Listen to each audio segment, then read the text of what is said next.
Terima kasih Bapa.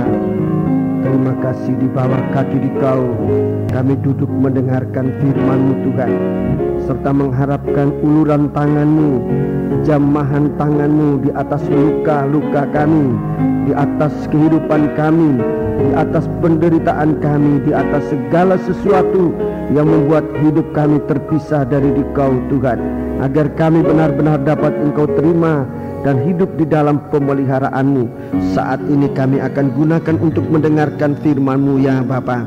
Ajarkan kami firman-Mu, berikan kami kemampuan untuk bisa mendengar dengan baik, berikan kami kemampuan untuk mengerti firman-Mu dan menyimpan dalam hati kami. Biar Engkau yang menolong kami dalam hal ini ya Tuhan. Kuasa-kuasa kegelapan yang hanya mau mengganggu, menggoda kami, Tuhan, bersatu hati kami panggil nama Engkau buat usir dia. Di dalam nama Tuhan Yesus Kristus, segala roh jahat, setan, kami ikat, kami perintahkan kamu semua dalam nama Yesus, pergi. Darah Yesus yang berkuasa. Terima kasih Bapa, haleluya. Terima kasih.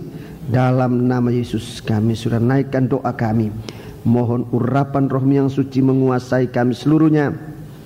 Hamba-Mu Engkau pakai dalam menyampaikan firman dan seluruh sidang jemaat, bahkan kami sekalian dimanapun kami duduk. Biarlah Engkau dengan roh-Mu yang suci menguasai kami Tuhan. Haleluya.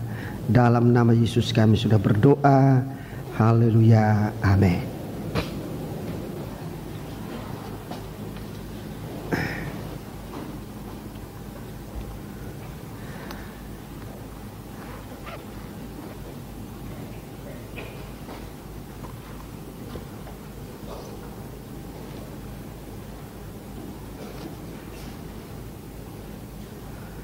Salam sejahtera diperuntukkan bagi kita sekalian sidang jemaat yang dikasihi Tuhan. Dan saat ini kita berada dalam kebaktian Bible Study, dan biarlah kita duduk dengan tenang untuk mengikuti pembacaan maupun uraian firman Tuhan, serta berdoa biar urapan Roh Kudus menolong kita untuk bisa mendengar firman Tuhan dengan sebaik-baiknya dan bisa mengerti firman dengan akal kita, untuk menjadi iman dalam kehidupan kita sekalian. Puji Tuhan. Baiklah, kita akan memeriksa firman Tuhan ini. Saudara-saudaraku, kita akan lanjut dengan kitab Wahyu pasal yang ke-6. Sekarang kita akan membaca ayat-ayat 3 dan ayat yang ke-4. Meterai yang kedua. Meterai yang pertama kita sudah bersama-sama ikut membaca. Saat meterai pertama dibuka, keluarlah kuda putih. Gerakan penghukuman yang dikerjakan oleh kuasa Roh Kudus, saudara-saudaraku, menghukum dosa dan terutama yang ada dalam sidang jemaat, supaya sidang jemaat jangan nanti terhukum bersama-sama dengan dunia ini. Jadi lebih dahulu Tuhan datang dalam pekerjaan Roh Kudus membukakan rahasia firman, menerangi kita sekalian. Saudara-saudaraku, saat firman Allah disampaikan, kita mengerti keadaan kita, kita mengerti pelanggaran kita, kita menyadari perbuatan kita yang salah ataupun perkataan-perkataan untuk diakui di hadapan Tuhan. Dan Tuhan memberikan kita dengan kuasa darahnya mengampuni segala dosa dan kejahatan kita. Sekarang aliran penghukuman yang kedua, ayat 3 dan ayat yang keempat. Ayat 3 dan ayat yang keempat. Mari kita akan baca lebih dahulu. Dan ketika anak domba itu membuka meterai yang kedua, ya, aku mendengar makhluk yang kedua berkata, mari. Dan majulah seekor kuda lain, ya, seekor kuda merah padam, dan orang yang menungganginya dikaruniakan kuasa untuk mengambil damai sejahtera dari atas bumi, sehingga mereka saling membunuh, dan kepadanya dikaruniakan sebilah pedang yang besar. Iya, ini meterai yang kedua, juga merupakan suatu arus atau suatu aliran penghukuman yang sedang berjalan di tengah-tengah dunia. Nanti saat meterai kedua dibukakan, seekor kuda merah padam. Orang menungganginya dikarunia kuasa untuk mengambil damai sejahtera dari atas bumi.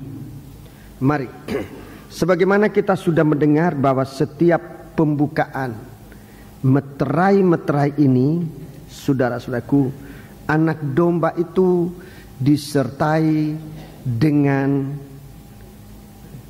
makhluk hidup. Dalam ayat yang dalam pasal 4 dikatakan ada makhluk hidupnya, ada makhluk yang penuh dengan mata. Dalam terjemahan lain disebut makhluk hidup. Itu yang ada dalam kerajaan surga di sekitar tahta Allah. Pada meterai yang kedua ini, makhluk yang kedua yang menyertai anak domba. Dan setiap kali penyertaan ini kita melihat sifat dari arus atau aliran penghakiman ini. Dalam meterai yang kedua, makhluk yang kedua yang berkata mari. Di dalam Wahyu pasal 4 kita baca kembali, tidak mengapa untuk lebih menetapkan uraian ini berdasarkan firman. Wahyu 4 ayat yang ke-7. Adapun makhluk yang pertama sama seperti singa. Ya, singa itu menggambarkan, melambangkan Yesus sebagai raja yang menang. Memang tampilnya kuda yang pertama ini ditandai dengan kemenangan untuk menang lagi. Saudaraku, makhluk yang pertama yang menyertai anak domba adalah makhluk yang sama seperti singa. Itu raja, saudara-saudaraku. Dalam pasal 5 disebutkan singa dari suku Yuda, ya, dan dia juga disamakan dengan anak Daud, tunas Daud, itu raja. Terus, dan makhluk yang kedua sama seperti anak lembu. Iya, sampai di situ. Makhluk yang kedua sama seperti lembu. Makhluk yang kedua sama seperti lembu. Ini juga, saudara-saudaraku, menunjukkan sifat tabiat dari Yesus Kristus. Di sini digambarkan bagaikan seekor lembu. Jadi tampilnya anak domba ini dengan sifat sebagai seekor anak lembu, seekor anak lembu muda. Dalam kitab Keluaran, kita membaca dalam kitab Keluaran pasal yang ke-29. Kitab Keluaran pasal yang ke-29, kita melihat di sana tentang ini. Kitab Keluaran pasal yang ke-29 tentang lembu di dalam perjanjian lama itu mempunyai arti bagi kita sekarang dan juga arti bagi penyelamatan, pendamaian sempurna yang akan datang. Kitab Keluaran pasal yang ke-29. Kitab Keluaran pasal yang ke-29, kita baca ayat 1 sampai 3 lebih dahulu. Inilah yang harus kau lakukan kepada mereka, ya, untuk mengkuduskan mereka, supaya mereka memegang jabatan imam bagiku. Ya. Ambillah seekor lembu jantan muda. Ya, seekor lembu jantan muda. Dan 2 ekor domba jantan yang tidak bercela. Terus, roti yang tidak beragi dan roti bundar yang tidak beragi, yang diolah dengan minyak, dan roti tipis yang tidak beragi, yang diolesi dengan minyak dari tepung gandum yang terbaik. Ya. Haruslah kau buat semuanya itu. Ya, terus? Kau taruhlah semuanya dalam sebuah bakul, dan kau persembahkanlah semuanya dalam bakul itu. Demikian juga lembu jantan dan kedua domba jantan itu. Ya, terima kasih. Jadi ini suatu korban tahbisan. Ini namanya korban tahbisan. Dalam ayat 1 sampai dengan ayat 3 kita membaca 2 macam korban tahbisan. 2 macam korban tahbisan. Saudaraku, yang pertama terdiri dari binatang-binatang, 3 ekor binatang. Ini yang pertama. Yang kedua tentang makanan. Binatang yang diambil di sini adalah darahnya. Jadi korban pertama ini korban darah. Dalam kesempatan lalu saya sudah menyampaikan kepada sidang jemaat ini tentang tahbisan itu dimulai dengan korban tanda darah. Ini bicara tentang penghapusan dosa. Korban yang menyangkut soal dosa, ya, soal pendamaian lebih tepat. Jadi bicara tentang darah, ini bicara tentang pendamaian. Kalau kita didamaikan dengan Tuhan, maka pelayanan kita diterima oleh Tuhan, doa kita didengar oleh Tuhan, sebab kita ada damai dengan Tuhan. Yang kedua, 3 macam makanan. 3 macam makanan ini bicara tentang persekutuan, korban tentang persekutuan. Jadi untuk tahbisan ini ada poin-poin ini. Sebetulnya ada 3 poin. Yang pertama adalah pendamaian, ini dengan kuasa darah. Yang kedua untuk persekutuan, ini bicara tentang makanan. Dan yang ketiga nanti tentang minyak, ini urapan. Saya tidak bicara soal itu, sebab yang akan saya bawa ini akan saya jelaskan mengenai lembu. Lembu. Yesus tampil sebagai anak domba Allah, disertai dengan makhluk yang sama seperti lembu.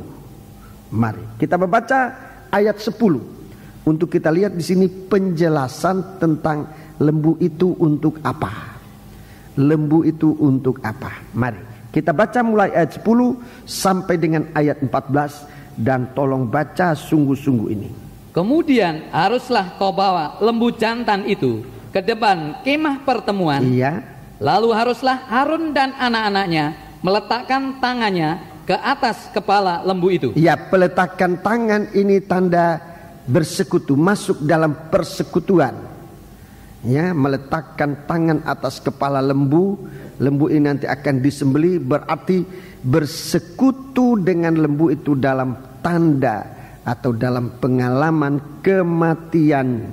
Terus haruslah kau sembelih lembu jantan itu di hadapan Tuhan, di depan pintu kemah pertemuan. Iya. Haruslah kau ambil sedikit dari darah lembu jantan itu, dan kau bubuh dengan jarimu pada tanduk-tanduk misbah, dan segala darah selebihnya haruslah kau curahkan pada bagian bawah misbah. Ini kuasa yang ada dalam darah, ditaruh pada tanduk, jadi kuasa kebangkitan. Darah yang lain dicurahkan di bagian bawah mezbah. Ini darah penebusan dosa. 13. Kemudian kau ambillah segala lemak yang menutupi isi perut. Ya, lemak yang menutupi isi perut. Umbai hati. Ya, umbai hati. Kedua buah pinggang dan segala lemak yang melekat padanya. Ya, jadi di sini terus. Dan kau bakarlah di atas mezbah. Ini suatu penyucian tentang ada 3 macam di sini sebut perut. Sudah kuni perut. Kemudian umbai hati, kemudian buah pinggang. 3 macam alat, 3 macam alat pencernaan. Saya sebut saja demikian. Ini bukan istilahnya kedokteran, saudaraku, saya gunakan istilah untuk supaya kita lebih gampang mengerti. Ini istilahnya orang awam dalam menyebutkan ini. Perut, saudaraku, lemak yang menutupi isi perut. Perut ini alat pencerna untuk makanan, ya. Untuk makanan itu dicerna oleh perut. Makanan dicerna oleh perut. Kemudian umbai hati. Umbai hati ini menyangkut soal darah. Umbai hati ini menyangkut soal darah hati, ya. Kemudian buah pinggang atau nir, buah pinggang ini air. Di dalam tabernakel, di dalam ruangan suci ada 3 macam alat. Dalam ruangan suci ada 3 macam alat yang ada kaitannya dengan 3 macam ini. Coba tolong tabernakel.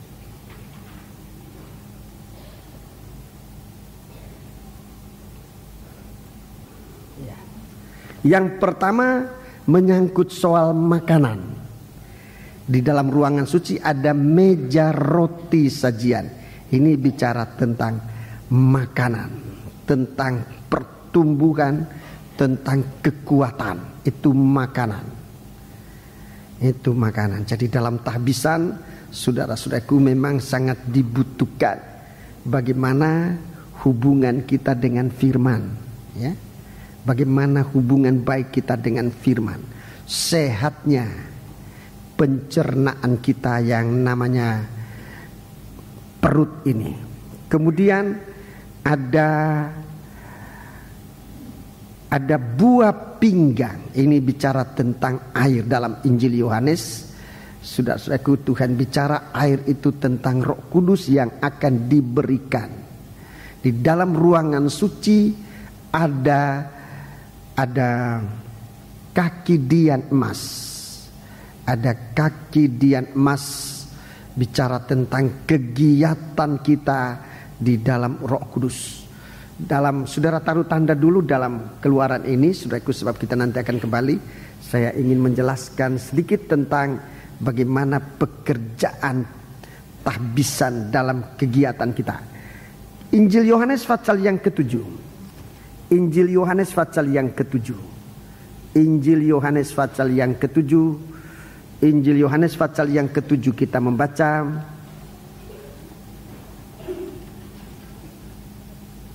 ayat yang ke-37. Ayat yang ke-37 sampai dengan ayat 39. Dan pada hari terakhir, yaitu pada puncak perayaan itu, Yesus berdiri dan berseru, barang siapa haus, baiklah ia datang kepadaku dan minum. Barang siapa haus, dia datang kepadaku dan minum.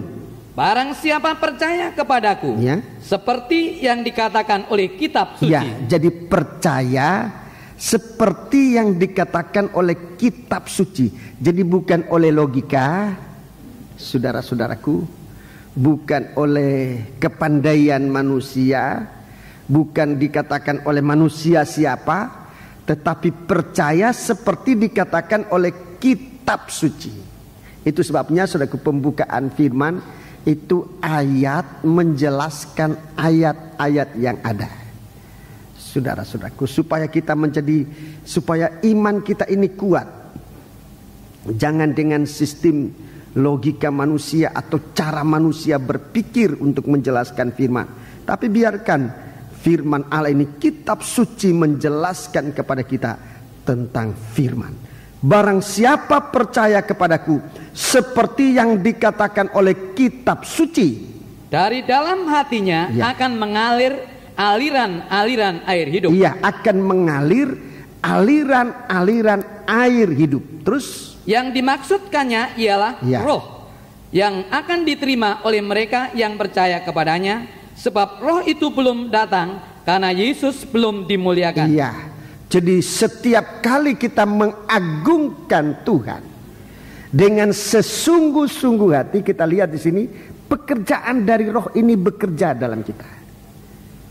Setiap kali kita mengagungkan Tuhan, setiap kali kita memuliakan Tuhan, saudara-saudaraku, suatu kegiatan Roh Kudus dalam kita bekerja. Kalau iman kita lemah, Roh Kudus itu mengkuatkan iman kita. Kalau kita punya pelayanan kurang sungguh-sungguh, Roh Kudus itu akan memberikan kita kekuatan, semangat untuk melayani Tuhan.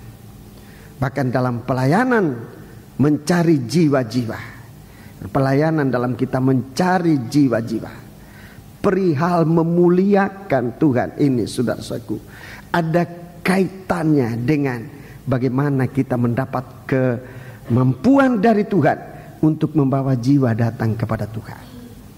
Saya ulangi, ini sesuatu hal yang penting untuk kita para hamba-hamba Tuhan dalam mengumpulkan, dalam memanggil jiwa-jiwa datang kepada Tuhan. Suatu hal yang sangat penting adalah bagaimana sikap kita meninggikan Tuhan, terutama di saat kita dalam pengalaman salib. Meninggikan Tuhan dalam pengalaman salib itu, saudara-saudaraku, dibalas atau diberikan oleh Tuhan kepada kita kuasa untuk menarik jiwa datang kepada Tuhan.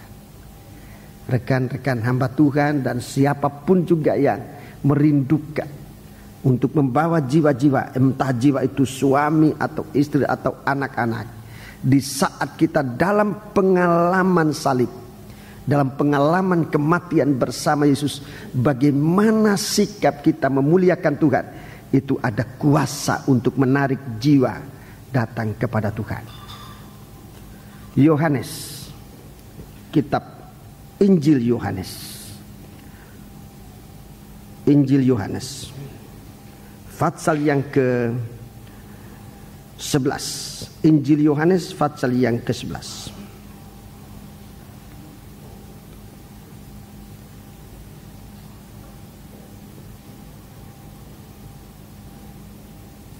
Injil Yohanes Fatsal yang ke-11.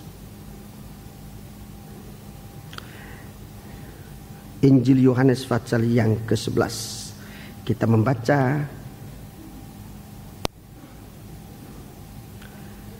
ayat yang ke-32. Ayat yang ke-32.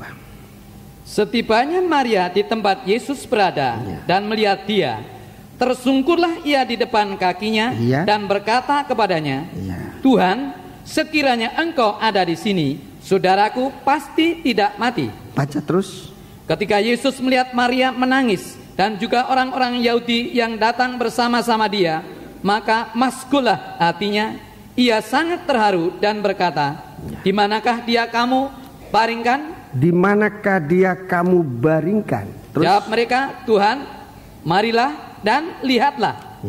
Maka menangislah Yesus.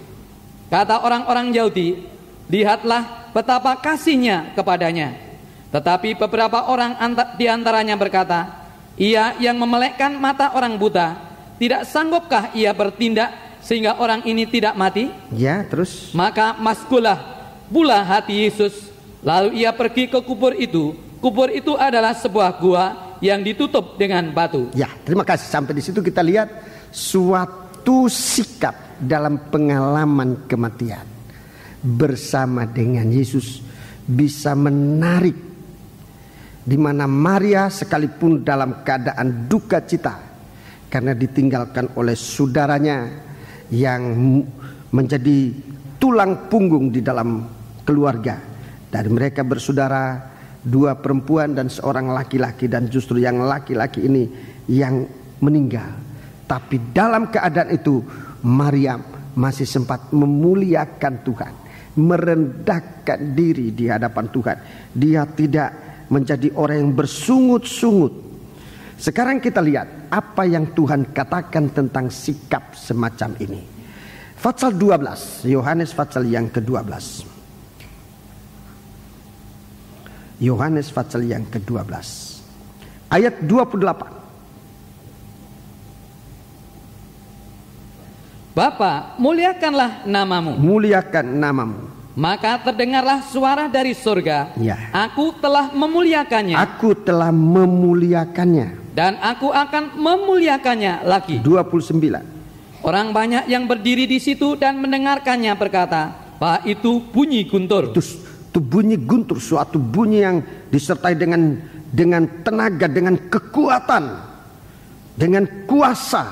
Terus ada pula yang berkata, seorang malaikat telah berbicara dengan dia. Jawab Yesus, suara itu telah terdengar bukan oleh karena aku, melainkan oleh karena kamu. Jadi sudah perhatikan, di tengah-tengah duka cita tetap memuliakan Tuhan. Ada kuasa untuk memuliakan, untuk menarik jiwa-jiwa datang kepada Yesus. Terus Sekarang berlangsung penghakiman atas dunia ini. Sekarang juga penguasa dunia ini akan dilemparkan keluar. Iya, terus. Dan aku apabila aku ditinggikan dari bumi. Ini bicara tentang penyalipan, tetapi juga tentang memuliakan Tuhan. Jika aku ditinggikan dari bumi, aku akan menarik semua orang datang kepadaku. Ini kuasa ini yang banyak tidak dimengerti oleh orang. Bagaimana kuasa daya tariknya, kuasa salib ini. Kalau aku ditinggikan, perkataan ditinggikan ini bicara tentang dia dinaikkan di atas kayu salib, tetapi juga dalam kemuliaan. Kalau aku ditinggikan, kalau saya lanjutkan perkataan, kalau aku ditinggikan di dalam suasana kematian, aku akan menarik orang-orang datang kepadaku. Di saat kita memuliakan salibnya Tuhan, di saat itu kuasa yang dapat menarik orang-orang datang kepada Tuhan berlaku atas kehidupan kita. Roh Kudus memberikan kita pertolongan. Saudara-saudaraku, ginjal buah pinggang ini suatu kegiatan yang Tuhan ingin berikan kepada kita secara sungguh-sungguh di dalam Roh Kudus. Kegiatan kita bukan kegiatan daging, tapi kegiatan kita kegiatan Roh Kudus. Ini yang akan diperiksa oleh Tuhan. Ini yang akan diperiksa oleh Tuhan. Ini sedalam hati batin manusia. Dalam Wahyu pasal yang ketiga, saudaraku, buah pinggang ini, batin manusia itu akan diperiksa oleh Tuhan dengan kuasa rohnya yang suci. Dia akan menguji batin hati manusia. Ini sebenarnya, saudaraku, secara tubuh dia bicara tentang buah pinggang ini. Dia akan menyelidiki sampai sedalam hati batin manusia. Roh Kudus, barang siapa percaya kepadaku, seperti yang dikatakan oleh kitab suci, dari dalamnya akan mengalir aliran air hidup. Itu Roh Kudus yang akan, saudaraku, menggerakkan kehidupan kita untuk bisa bekerja bagi Tuhan dengan sebenarnya. Kita lihat di sini Roh Kudus bekerja, disebutkan mengalir. Ada 2 kali Tuhan bicara tentang Roh Kudus dalam Injil Yohanes. Ada 2 kali Tuhan bicara tentang Roh Kudus di dalam Injil Yohanes. Yang pertama kali, ini yang kedua kali di Yohanes pasal 7 ini yang kedua kali.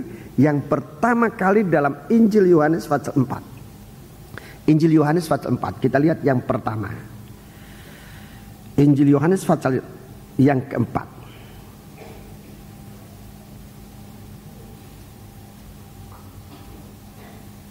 Ayat 13 dan 14. Jawab Yesus kepadanya, barang siapa minum air ini, ia akan haus lagi. Ya, air ini air dari sumbernya bumi ini. Hidup dari sumber dunia. Barang siapa minum air dari sumber dunia ini, ia akan haus lagi. Sumber dunia ini satu kali akan menjadi kering. Terus, tetapi barang siapa minum air yang akan kuberikan kepadanya, minum air yang akan kuberikan kepadanya, ia tidak akan haus untuk selama-lamanya. Ini sumbernya berada di surga. Tadi dalam pembukaan kita menyanyikan nyanyian itu, mengalir dari surga. Terus, sebaliknya air yang akan kuberikan kepadanya akan menjadi mata air dalam hatinya. Air yang diberikan ini akan menjadi mata air, sumber air.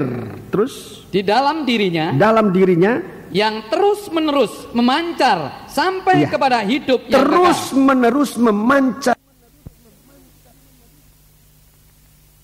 dari Roh Kudus, dari suatu hati batin yang sehat di hadapan Tuhan. Perhatikan, kegiatan pertama adalah kegiatan yang bersumber dari dalam hati, memancar terus sampai kepada kehidupan yang kekal. Memancar itu arahnya ke atas. Kalau namanya memancar itu arahnya ke atas. Roh Kudus, saudara-saudaraku, memperbaiki hubungan batin kita dengan Tuhan. Ini kegiatan Roh Kudus. Ini suatu tabisan yang benar. Hubungan dengan Tuhan itu baik. Ada air yang memancar. Roh Kudus membawa kita kepada suatu pancaran yang memancar sampai kepada hidup yang kekal. Termasuk ibadah, saudara-saudaraku. Bagaimana kita merindukan firman, membaca firman, mendengar firman. Itu kegiatan Roh Kudus yang arahnya ke atas. Bagaimana kita punya doa bisa terkonsentrasi untuk kita naikkan kepada Tuhan. Itu Roh Kudus mengangkat doa kita dalam Injil Yohanes pasal yang ke-8. Roh Kudus itu yang dipancarkan ke atas, membawa doa kita sampai di hadapan Allah. Dan Roh Kudus ini yang akan berkeluh kesah di hadapan Tuhan. Dan Tuhan tahu apa maksud dari Roh Kudus itu. Ini air yang memancar. Jadi dari kehidupan kita akan memancar air kehidupan yang terus menerus memancar sampai kepada hidup yang kekal. Saudara-saudaraku, ini suatu kegiatan ibadah. Jadi orang yang hati batinnya dibasuh oleh darah ini, hati batinnya dibasuh oleh darah lembu muda yang disembelih ini, saudara-saudaraku, satu kehidupan yang bisa naik terus sampai ke dalam kerajaan surga. Ibadahnya berkenan di hadapan Tuhan. Ini air yang memancar. Yang kedua kali dalam Yohanes 7 tadi, ini bukan air memancar, tapi air mengalir. Ini bukan memancar, tapi mengalir.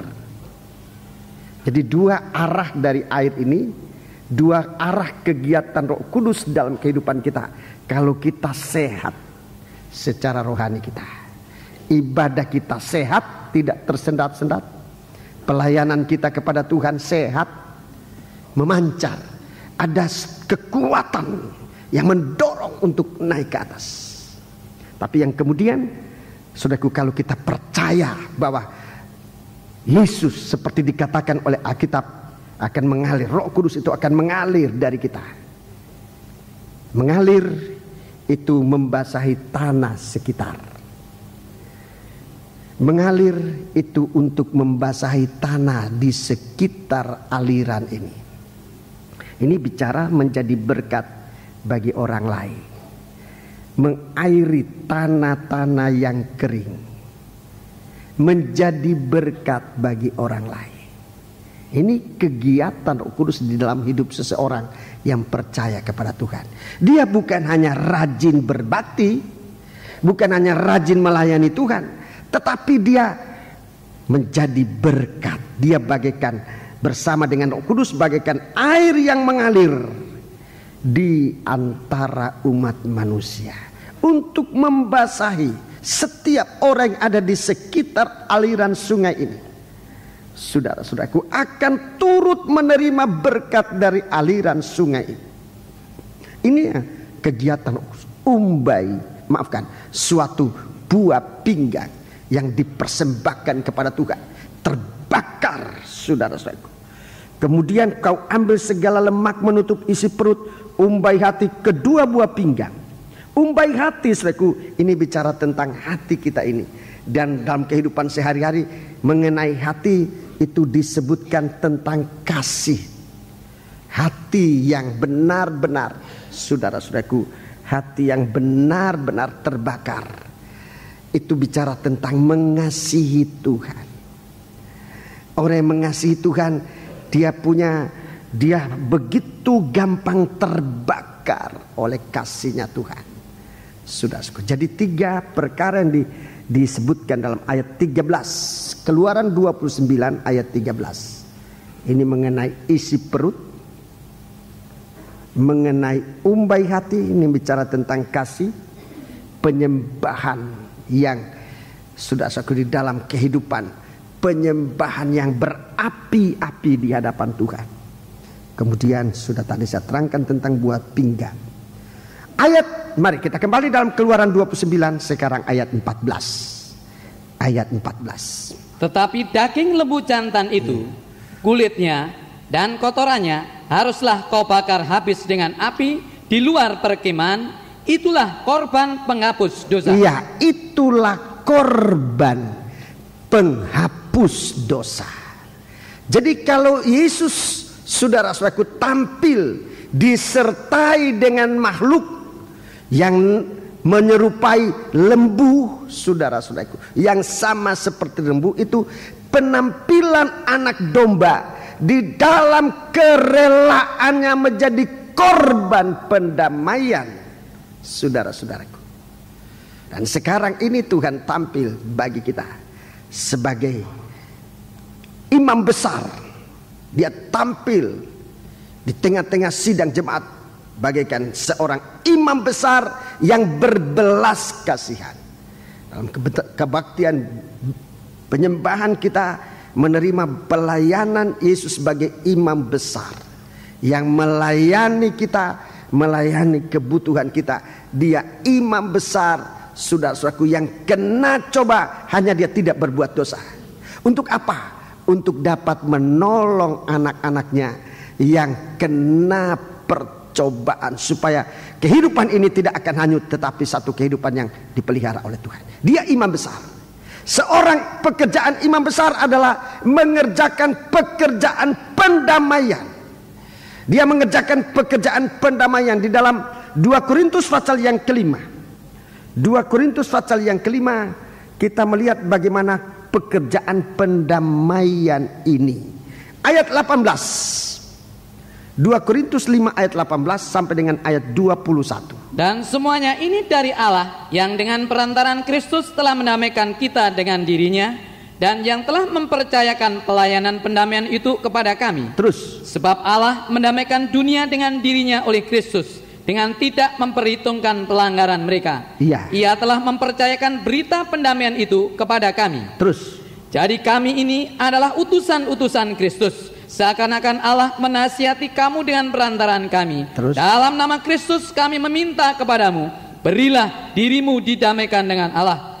Dia yang tidak mengenal dosa telah dibuatnya menjadi dosa karena kita, supaya dalam Dia kita dibenarkan oleh Allah. Iya, jadi saudaraku, sekarang kita lihat bagaimana imam besar, saudaraku, berada di tengah-tengah sidang jemaat.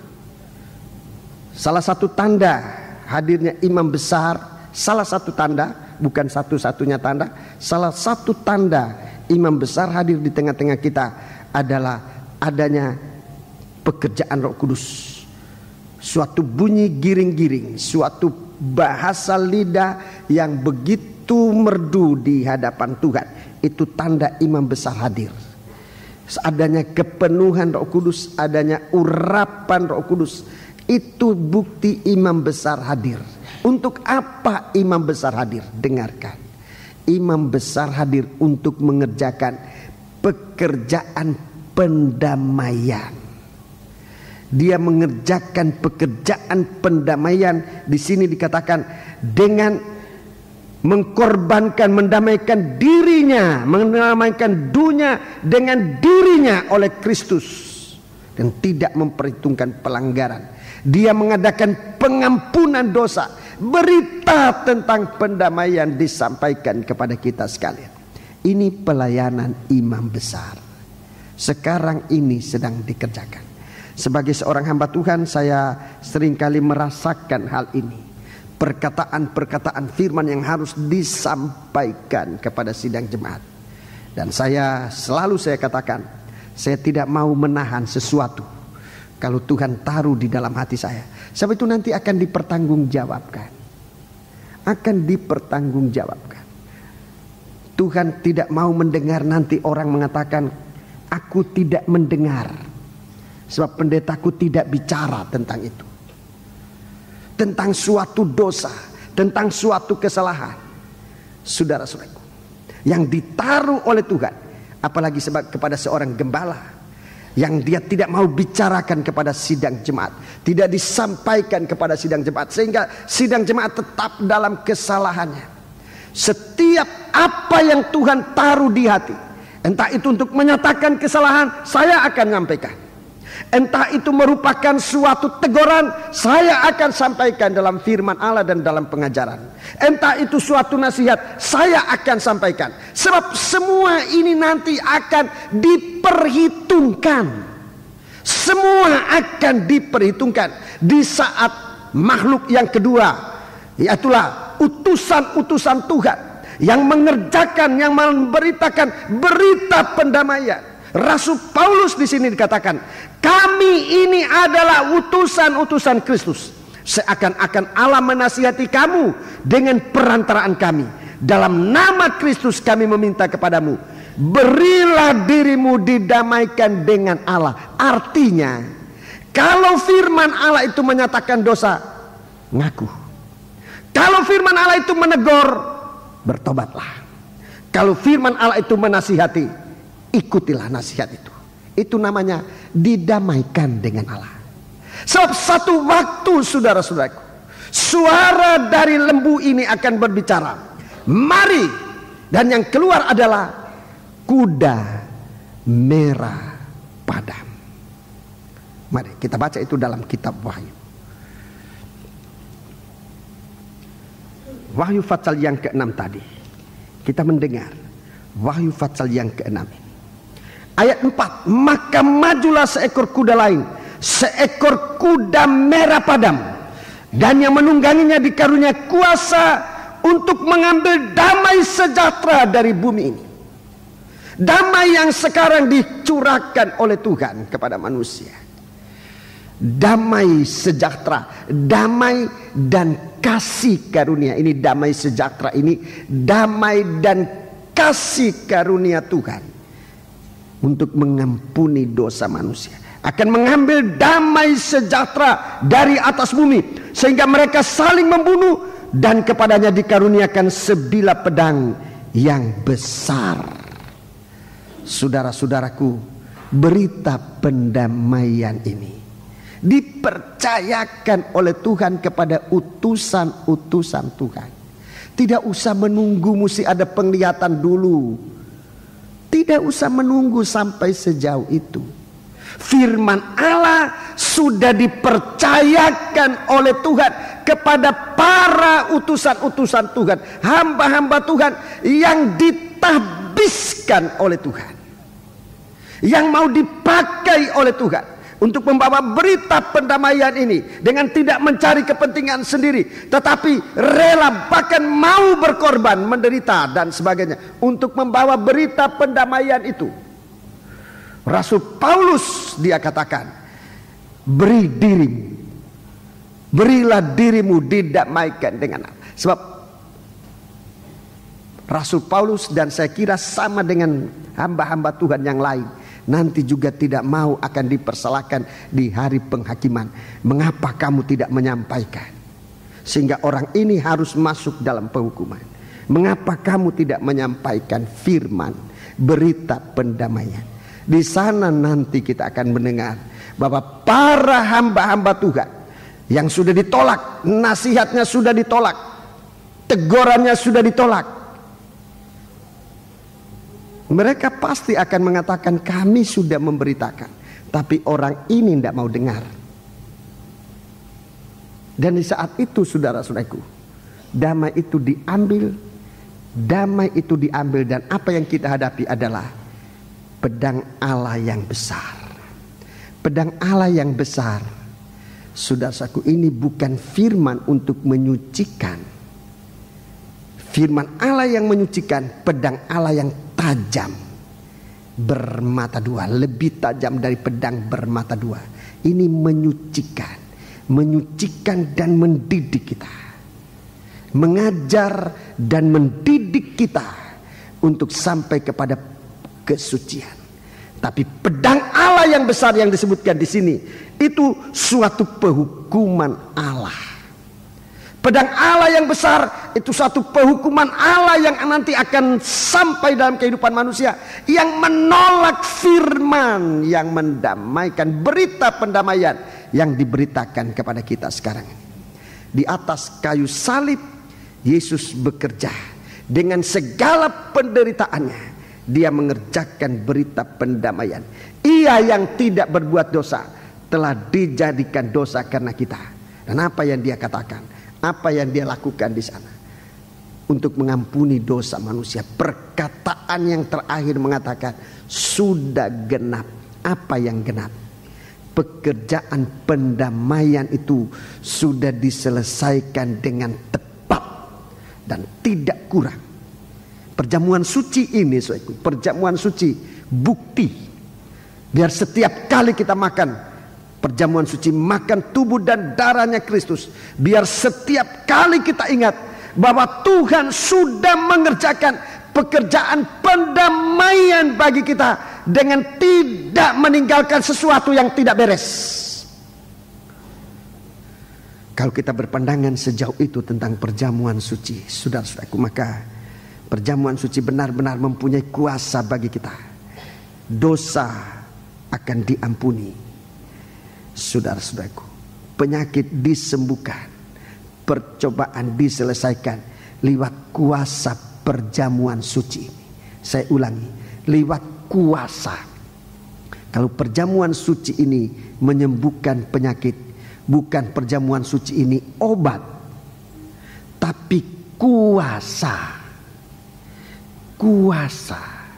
Saya perlu sampaikan ini sebab memang ternyata ada kesalahpahaman tentang menggunakan perjamuan suci ini.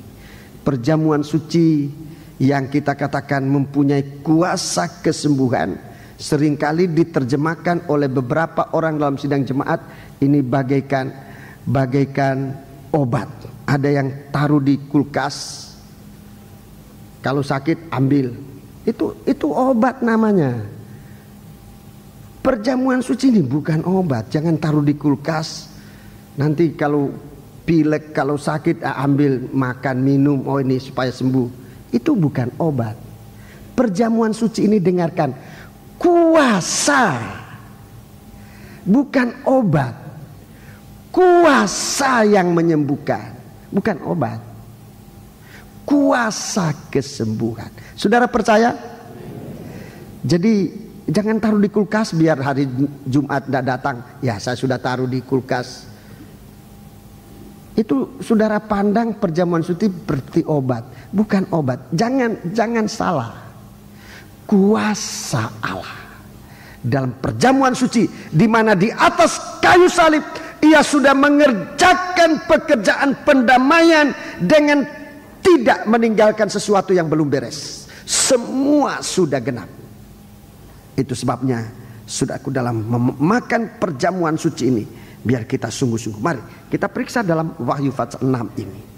Sebilah pedang yang besar, kepadanya dikaruniakan sebilah pedang yang besar. Ini bicara tentang penghukuman Allah yang akan datang.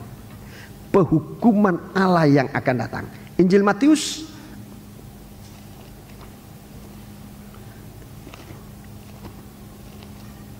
mari kita membaca dalam Injil Matius pasal yang ke-12. Injil Matius pasal yang ke-12.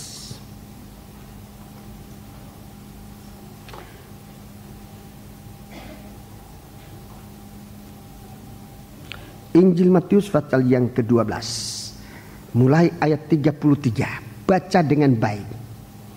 Injil Matius pasal 12 mulai ayat yang ke-33. Jikalau suatu pohon kamu katakan baik, maka baik pula buahnya. Iya. Jikalau suatu pohon kamu katakan tidak baik, iya, maka tidak baik pula buahnya. Maka tidak baik pula buahnya. Sebab dari buahnya pohon itu dikenal. Iya. Hei kamu keturunan ular biludak. Hei kamu keturunan ular biludak. Bagaimanakah kamu dapat mengucapkan hal-hal yang baik? Ya, bagaimana kamu dapat mengucapkan hal-hal yang baik, sedangkan kamu sendiri jahat? ya. Karena yang diucapkan mulut meluap dari hati. Yang diucapkan mulut meluap dari hati. Orang yang baik mengeluarkan hal-hal yang baik dari perbendaharanya yang baik, dan orang yang jahat mengeluarkan hal-hal yang jahat dari perbendaharanya yang jahat. 36. Perhatikan. Tetapi aku berkata kepadamu, setiap kata sia-sia yang diucapkan orang harus dipertanggungjawabkannya pada hari penghakiman. Harus dipertanggungjawabkannya pada hari penghakiman. Terus, karena menurut ucapanmu engkau akan dibenarkan, dan menurut ucapanmu pula engkau akan dihukum. Ini mengenai perkataan dari hati manusia, dari apa yang diucapkan oleh manusia yang harus dipertanggungjawabkan. Hati ini penuh dengan apa? Hati yang saudara-saudaraku dikatakan di sini harus mempertanggungjawabkan pada hari penghakiman adalah hati yang kosong dari firman Allah, tetapi hanya diisi oleh keinginan, oleh dendam, oleh iri hati, oleh kepahitan. Dari hati itu akan keluar perkataan-perkataan yang nanti akan membawa manusia kepada penghakiman. Tuhan juga aku bicara tentang hati ini. Tuhan mau mendamaikan hati ini, supaya hati manusia ini penuh dengan firman, supaya hati manusia ini jangan penuh dengan perkataan-perkataan yang tidak baik, tapi supaya hati manusia ini diisi oleh Tuhan dengan firman Allah. Saudara-saudara, sebagai tanda bahwa kehidupan itu didamaikan dengan Tuhan. Sekarang kita akan beralih ke Injil Yohanes. Injil Yohanes, sesudah pasal yang ke-12 ini, Matius pasal 12, kita akan lanjutkan sekarang. Kalau hati kita sudah dibasuh oleh Tuhan dengan kuasa korbannya, dengan berita pendamaian, menyucikan kita, saudara-saudaraku, dari segala kepahitan hati, dari segala keinginan hati, dari segala pahit hati.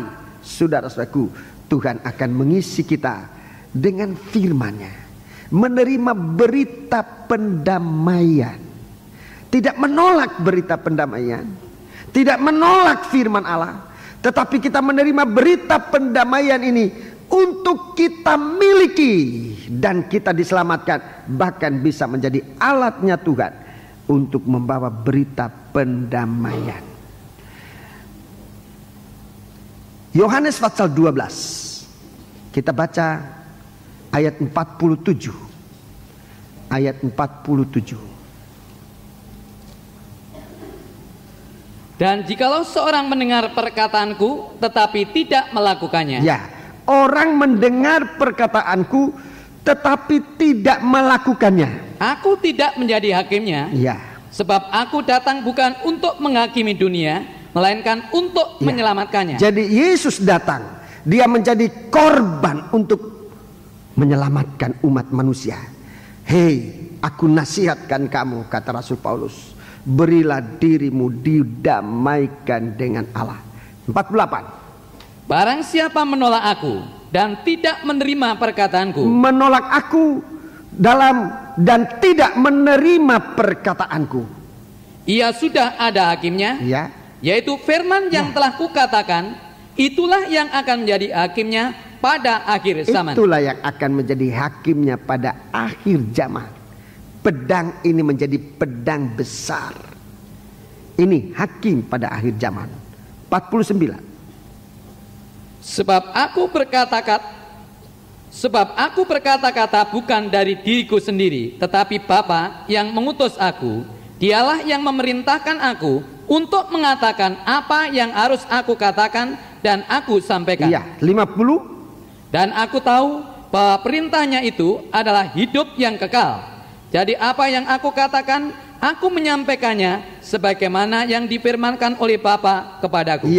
Jadi bila orang menolak aku, tidak menerima ajaranku, firman yang telah kukatakan, itulah yang akan menjadi hakimnya pada akhir zaman.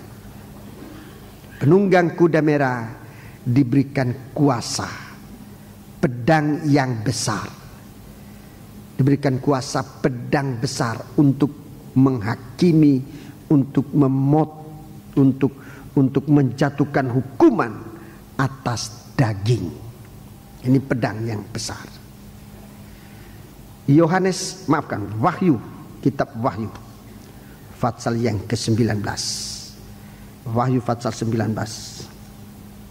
Kesempatannya nanti akan diterangkan, tapi berhubungan dengan bahagian ini saya akan menjelaskan juga sekaligus.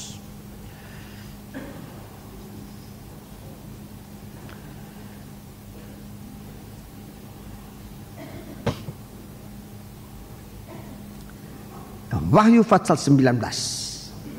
Wahyu pasal yang ke-19. Jadi kita melihat tampilnya ini, saudara-saudaraku, begitu dekat dengan gerakan dari Roh Kudus yang menyampaikan firman Allah kepada manusia untuk jangan ditolak. Kuda putih, saudara-saudara, gerakan Roh Kudus yang menyampaikan firman Allah untuk jangan ditolak. Itu berita pendamaian. Dan orang yang menolak firman Allah, menolak berita pendamaian, kuda merah ini akan datang. Mari kita baca Wahyu 19 mulai ayat 11. Lalu aku melihat surga terbuka, sesungguhnya ada seekor kuda putih, dan ia yang menungganginya bernama Yang Setia dan Yang Benar. Ya, yang setia dan benar. Ini saudaraku, pelayan-pelayan pendamaian. Tanda-tanda pelayan pendamaian ini setia dan benar. Yesus juga disebut setia dan benar. Terus ia menghakimi dan berperang dengan adil. Iya, terus dan matanya bagaikan nyala api, dan di atas kepalanya terdapat banyak mahkota, dan padanya ada tertulis suatu nama yang tidak diketahui seorang pun kecuali ia sendiri. Terus dan ia memakai jubah yang telah dicelup dengan darah, dan namanya ialah Firman Allah. Memakai jubah yang dicelup dengan darah. Ini bicara tentang darah pendamaian. Terus dan semua pasukan yang di surga mengikuti dia. Mereka menunggang kuda putih dan memakai lenan halus yang putih bersih. Perhatikan. Dan dari mulutnya keluarlah sebilah pedang tajam yang akan memukul segala bangsa. Ini pedang besar. Di sini sebut pedang tajam yang akan memukul segala bangsa. Ini penghukuman. Terus dan ia akan mengembalakan mereka dengan gada besi, dan ia akan memeras anggur dalam kilangan anggur, yaitu kegeraman murka Allah yang maha kuasa. Terus dan pada jubahnya dan pahanya tertulis suatu nama, yaitu Raja segala raja dan Tuan di atas segala tuan. 17. Lalu aku melihat seorang malaikat berdiri di dalam matahari, dan ia berseru dengan suara nyaring kepada semua burung yang terbang di tengah langit. Katanya, marilah ke sini dan berkumpullah untuk turut dalam perjamuan Allah, perjamuan yang besar, supaya kamu makan daging semua raja, dan daging semua panglima, dan daging semua pahlawan, dan daging semua kuda, dan daging semua penunggangnya, dan daging semua orang, baik yang merdeka maupun hamba, baik yang kecil maupun yang besar. 19. Dan aku melihat binatang itu dan raja-raja di bumi serta tentara-tentara mereka telah berkumpul untuk melakukan peperangan melawan penunggang kuda itu dan tentaranya. Maka tertangkaplah binatang itu, dan bersama-sama dengan dia nabi palsu yang telah mengadakan tanda-tanda di depan matanya, dan dengan demikian ia menyesatkan mereka yang telah menerima tanda dari binatang itu dan yang telah menyembah patungnya.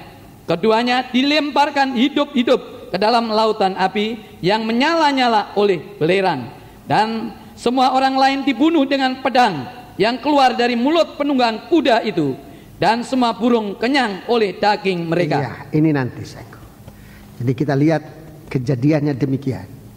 Firman Allah ini bagikan pedang besar yang tajam. Segala kebesaran daging itu akan dikalahkan, akan dilawan oleh firman Allah, dan akan terjadi suatu pesta dari burung-burung. Sementara sebelumnya ada pesta perjamuan malam, pesta kawin anak domba Allah. Itu perjamuan di mana orang-orang suci ada. Tapi kemudian akan ada pesta daging ini. Jadi saudara perhatikan, nanti ini akan terjadi bersamaan. Ada dua pesta besar ini. Pesta pertama, perjamuan malam pesta kawin anak domba Allah. Ini orang-orang suci. Tapi di samping itu pesta besar dari roh-roh jahat, roh-roh najis, pesta daging yang hebat sekali. Dunia ini di saat ini akan terjadi. Kalau kita lihat menjelang hari kedatangan Tuhan, di mana kerinduan kita sebagai orang yang menanti-nantikan Tuhan. Saudara-saudaraku, biar kita bagaikan burung nasar. Seperti burung nasar, di mana ada bangkai, di sana burung nasar berkerumun. Tubuh Kristus yang sudah dipecahkan, tempat yang dirindukan oleh setiap orang yang menanti-nantikan kedatangan Tuhan. Sementara orang-orang yang menolak korban pendamaian, dia akan dikumpulkan dalam pesta daging ini, dalam pesta pora, makan minum kawin mawin. Jadi dua pesta ini akan berada sekaligus, untuk tidak bisa kita berada di dua tempat dalam waktu yang bersamaan. Kalau berada di pesta yang disebutkan dalam ayat 17 sampai dengan ayat 21 kitab Wahyu 19, ini pesta dari daging. Sementara kalau kita berada pada Wahyu 19 ayat 9, ini kita berada pada pesta rohani yang besar, di mana kita berada. Kita tidak mungkin berada di satu waktu yang sama di dua tempat. Kalau tidak berada dalam kesucian, pasti dalam keadaan daging. Kalau kita tidak berada dalam keadaan daging, kita pasti berada dalam keadaan rohani. Tidak mungkin ada dua atau ada tempat yang ketiga, yang netral, tidak ada. Atau rohani atau daging. Yang suci akan bertambah-tambah suci, yang najis akan bertambah-tambah najis. Lihat arah ini dengan mata yang disucikan oleh firman Allah, dengan kegiatan Roh Kudus yang sungguh-sungguh akan membawa kita kepada suatu arus yang suci. Jangan kita hanyut pada arus daging ini. Firman Allah disampaikan kepada kita, dan Tuhan memberikan kita kesempatan untuk menerima firman Allah itu. Berita tentang pendamaian yang disampaikan untuk diterima, supaya kita didamaikan oleh Allah. Berilah dirimu didamaikan. Perkataan dari Rasul Paulus itu, saudaraku, bagaikan menyeret kita, saudara-saudaraku, menyeret kita dengan kekuatan yang luar biasa, supaya jangan kita katut pada penghukuman Allah yang akan datang. Aku nasihatkan kamu demi nama Kristus, beri dirimu dibaptiskan, didamaikan dengan Allah. Begitu saudaraku, biarlah kehidupan kita dalam keadaan ini. Wahyu pasal 6, Wahyu pasal yang ke-6, Wahyu pasal yang ke-6. Jadi kalau kita lihat anak domba bersama dengan lembu, makhluk yang kedua itu lembu, dan ini bicara tentang damai. Damai di bumi yang ditolak itu akan diangkat, tidak akan dibiarkan begitu saja. Damai di bumi yang ditolak itu akan diambil, sehingga di bumi ini tidak ada damai. Yang ada adalah pemberontakan. Mereka akan saling membunuh. Mereka akan saling membunuh. Mereka akan saling membunuh, dan nanti yang lebih kepadanya dikaruniakan sebilah pedang yang besar. Jangan biarkan keadaan tidak suci. Sedikit keadaan tidak suci akan menjadi suatu benih yang jatuh dan akan tumbuh. Jangan biarkan, saudaraku, benih yang jatuh ke tanah, yang jatuh di dalam hati, benih yang tidak baik yang jatuh ke hati yang tidak baik itu akan tumbuh. Dalam Ibrani pasal yang ke-12, Ibrani pasal yang ke-12, Ibrani pasal yang ke-12 ayat 14. Ibrani pasal 12 ayat yang ke-14. Saya akan tunjukkan di sini bagaimana suatu benih yang dianggap enteng, yang diremehkan, yang bahkan banyak kali dibuat guyonan. Tetapi kalau itu benih, sudah benih yang akan mencelakakan manusia, itu akan dipetik pada saatnya. Ayat 14. Berusahalah hidup damai dengan semua orang. Berusahalah hidup damai. Itu perkataan damai ini mengandung darah Kristus yang mematikan segala benih-benih kebencian. Ulangi. Berusahalah hidup damai dengan semua orang, dan kejarlah kekudusan, sebab tanpa kekudusan tidak seorang pun akan melihat Tuhan. Ya, terus. Jagalah supaya jangan ada seorang pun menjauhkan diri dari kasih karunia Allah. Terus. Agar jangan tumbuh akar yang baik, yang menimbulkan kerusuhan dan yang mencemarkan banyak orang. Terus. Janganlah ada yang menjadi cabul atau yang mempunyai nafsu yang rendah seperti Esau, iya, yang menjual hak kesulengannya untuk sepiring makanan. Terus. Sebab kamu tahu bahwa kemudian ketika ia hendak menerima berkat itu, ia ditolak, sebab ia tidak beroleh kesempatan untuk memperbaiki kesalahannya, sekalipun ia mencarinya dengan mencucurkan air mata. Ya, inilah suatu sikap. Di sini kesimpulannya.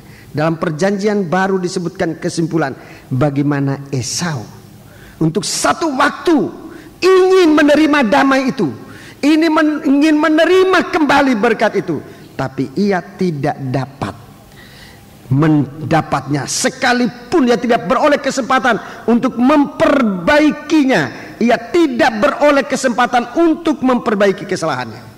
Ini yang celaka. Tidak mendapat kesempatan untuk memperbaiki kesalahan. Keluar Kejadian pasal yang ke-25. Kitab Kejadian kita melihat, saudaraku, bagaimana permulaan dari malapetaka ini. Permulaan dari malapetaka. Kitab Kejadian pasal yang ke-25. Kita melihat permulaan dari malapetaka ini.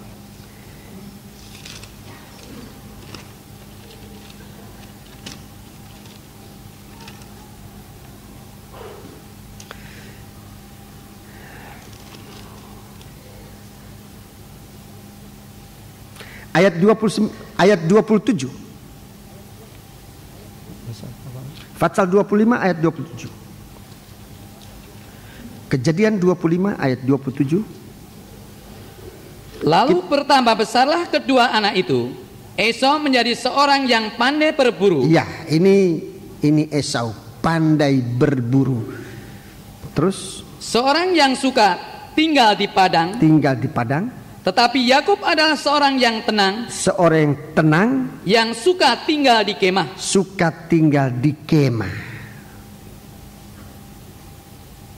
Terima kasih.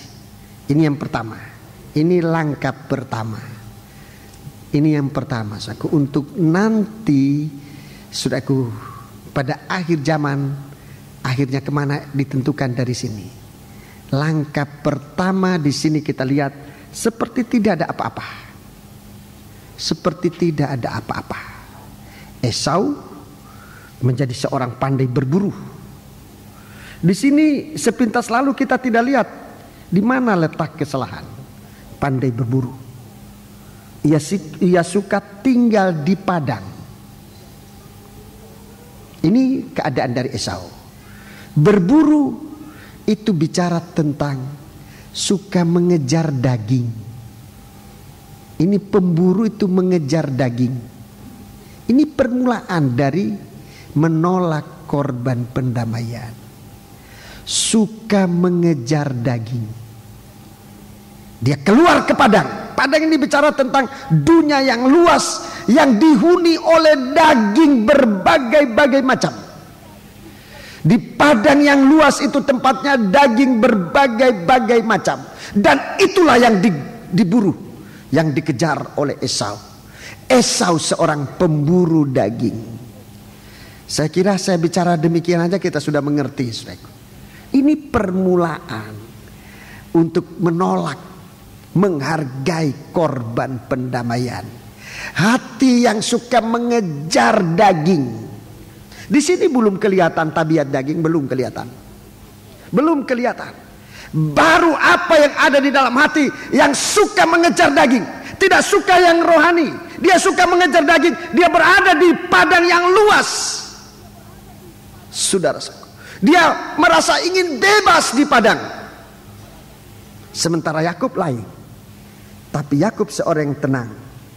Ia suka tinggal di kemah.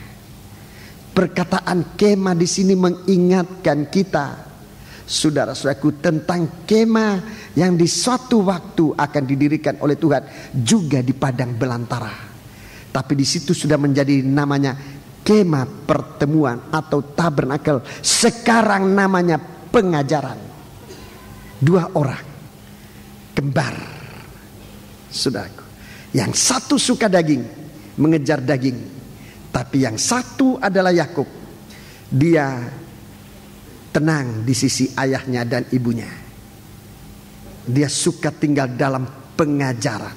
Dalam kemah, kalau kita lanjutkan pengertiannya, dia suka tinggal di dalam pengajaran. Di sini belum kelihatan, saudaraku, perbedaan besar antara 2 orang ini.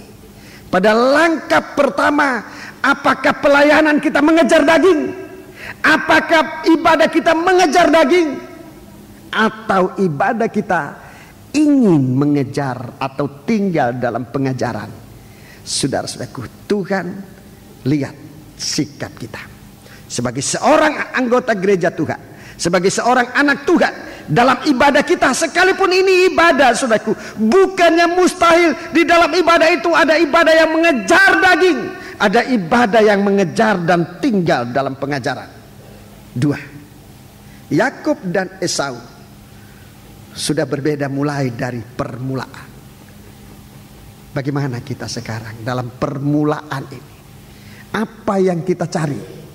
Dalam ibadah daging atau pengajaran? Tinggal setia, tenang dalam kemah. Ini yang pertama. Ayat 29. Ayat 29. Pada suatu kali Yakub sedang memasak sesuatu, lalu datanglah Esau dengan lelah dari padang. Ya. Kata Esau kepada Yakub, berikanlah kiranya aku menghirup sedikit dari yang merah-merah itu. Ya. Karena aku lelah. Terus? Itulah sebabnya namanya disebut Edom. Tetapi kata Yakub, jualah dahulu kepadaku hak kesulunganmu. Saud Esau, Ya. sebentar lagi aku akan mati. Iya, sebentar lagi aku akan mati. Apakah gunanya bagiku hak kesulungan itu? Terus? Kata Yakub, bersumpahlah dahulu kepadaku. Maka bersumpahlah ia kepada Yakub dan dijualnyalah hak kesulungannya kepadanya. Lalu Yakub memberikan roti dan masakan kacang merah itu kepada Esau. Ia makan dan minum, lalu berdiri dan pergi. Demikianlah Esau memandang ringan hak kesulungan itu. Iya, memandang ringan hak kesulungan. Hak kembali kepada Bapa. Hak pendamaian. Berita pendamaian. Yang merah-merah ini bicara tentang berita pendamaian. Yakub mempermasak diri di dalam berita pendamaian. Dia selalu dibaharui dalam kekuatan. Sementara Esau yang mengejar daging, dia ditandai dengan ketidakpuasan, dengan kelelahan, dengan kehausan, dan banyak hal, saudaraku. Dia sering meninggalkan, saudaraku, meninggalkan pelayanan, meninggalkan rumah Allah, menggantungkan, saudaraku. Dia sering meninggalkan pelayanannya, dia sering meninggalkan jubahnya yang bagus untuk memakai jubah perburuan yang serba robek itu, mengejar daging. Tapi Yakub, dia tinggal. Satu waktu kelihatan langkah mulai berbeda. Yakub menghargai hak kesulungan, sementara Esau dia menjual hak kesulungan. Yakub menggunakan itu, Yakub mengambil. Tapi di sini dikatakan Esau mulai memandang ringan. Dari sikap, saudaraku, Dari sikap suka mengejar daging meningkat sekarang meringankan keselamatan. Dari sikap yang suka mengejar daging itu akan dilanjutkan dengan sikap meringankan berita pendamaian tanpa sadar, seperti Esau. Jadi dia belum tahu apa akibatnya, tetapi saudaraku, dia sudah mulai berbeda jauh dengan Yakub. Yakub memiliki berita keselamatan, berita pendamaian. Esau sudah mulai kehilangan, tanpa ia rasakan.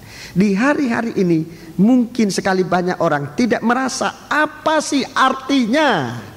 Apa sih artinya disucikan itu? Apa artinya? Apa gunanya bertobat itu? Apa gunanya didamaikan dengan Allah itu? Sekarang tidak mengerti.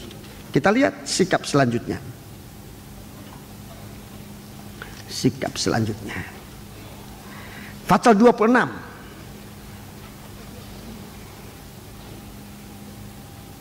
Pasal 26 ayat 34. Ayat 34. Ketika Esau telah berumur 40 tahun. Ya, Esau berumur 40 tahun. Ia mengambil Yudit anak Beri orang Het, dan Basmat anak Elon orang Het menjadi istrinya. Kedua perempuan itu menimbulkan kepedihan hati bagi Ishak dan bagi Rebka. Ya. Kita lihat di sini perjalanan lebih jauh. Saudara-saudaraku, di mana ibu dan ayah mereka tidak suka bahwa anak-anak ini menikah dengan orang-orang di tanah Kanaan.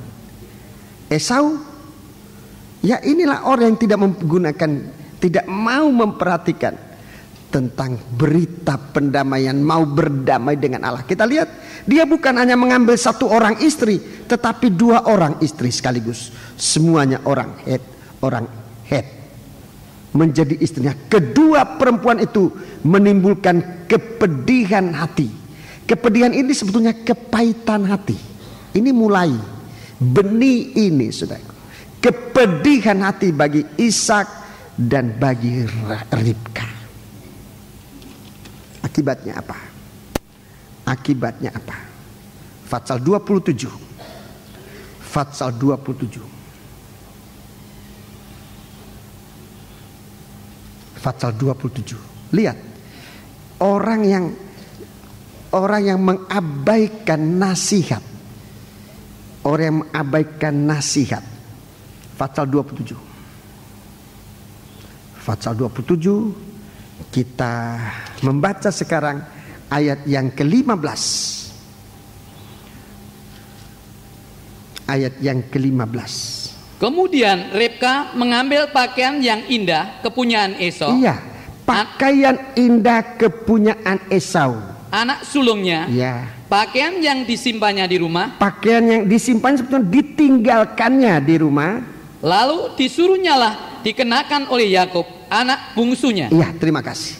Inilah perjalanan dari Esau yang dalam surat Ibrani dikatakan nanti tidak ada kesempatan untuk mencarinya. Dia mulai meringankan saudara-saudaraku hadirat ibu dan ayahnya. Dia suka mengeluyur di padang. Dia mengejar daging. Saudara-saudaraku, dia mengabaikan nasihat orang tuanya. Tidak mau terima nasihat orang tuanya, yang dimana orang tuanya tidak suka kalau anaknya itu menikah dengan bangsa dari negeri Kanaan, itu orang Het. Tapi malah diambil dua. Itu membuat hati orang tua ini menjadi susah. Kemudian kita lihat ayat 15. Ribka mengambil pakaian indah. Pakaian indah kepunyaan Esau. Dalam kitab Keluaran pasal 28, pakaian indah adalah pakaian dalam pelayanan, pakaian tahbisan.